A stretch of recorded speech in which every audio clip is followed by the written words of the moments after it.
சற்று கூட தயங்காமல் உடனடியாக அவரை வெற்றி பெற்றவர் என்பதை ஒரு உயர்ந்த ரக வாகனத்தில் வந்தாலோ ஆள் பலத்தோடு வந்தாலோ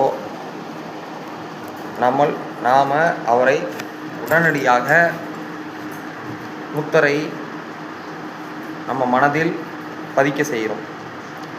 எவ்வாறு உண்மை, எவ்வளோ தூரம் உண்மை அப்படிங்கிறது தான் இந்த பதிவுக்கான நோக்கம். சற்று யோசிக்க வேண்டும், ஆராய வேண்டும். இப்பொழுது இந்த வெற்றி பெற்ற மனிதர்களுக்கும் மேல் இருக்கக்கூடிய மனிதர்கள் யாரும் இவர்களை அங்கீகரிப்பதில்லை. சரிங்களா? இவர்களை அங்கீகரிப்பார்களா? இல்லை.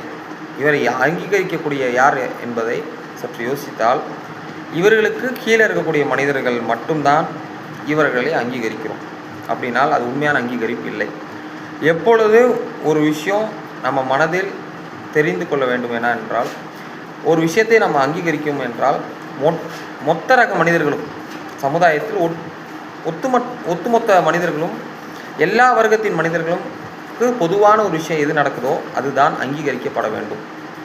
இப்போது இவர் உயர்ந்த ரக வாகனத்தை வந்தார் அப்படின்னால், இவரை விட உயர்ந்த ரக வாகனம் இன்னொருத்தர் வைத்து கொண்டிருக்கிறார் என்றால் அவர் வந்து அங்கீகரிப்பாரா அப்படின்னா இல்லை. அவர் இவர்களை பார்த்து ஏளனமாக சிரிப்பார். ரைட்டா? நீங்கள் யார் ஒருவரை ஜெயித்து விட்டார் என்று நீங்கள் கருதுகிறீர்களோ அவரை இன்னொருவர் ஏளனமாகவும் பார்க்கக்கூடிய மனிதர்கள் இருக்கிறார்கள்.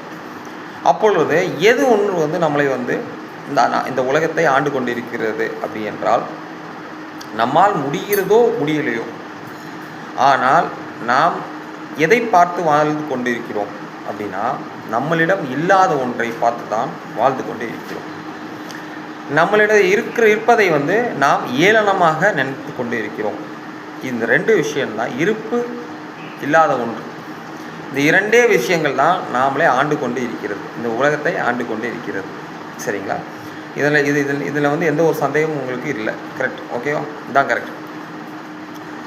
அவர் வரக்கூடிய அந்த வாகனத்தை விட நம்மளிடம் பல மடங்கு வாகனங்கள் இருந்தால் நாம் அதை கவனிப்போமா? கவனிக்க மாட்டோம். சரிங்களா? அப்போது இந்த உலகத்தில் அவ்வாறு செய்ய பொழுது, அவ்வாறு அவர்களை தூக்கி கொண்டாடும் பொழுது நம்மளிடம் இருக்கக்கூடிய இயலாமை மேலோங்குகிறது. நல்லா புரிஞ்சுக்கணும்.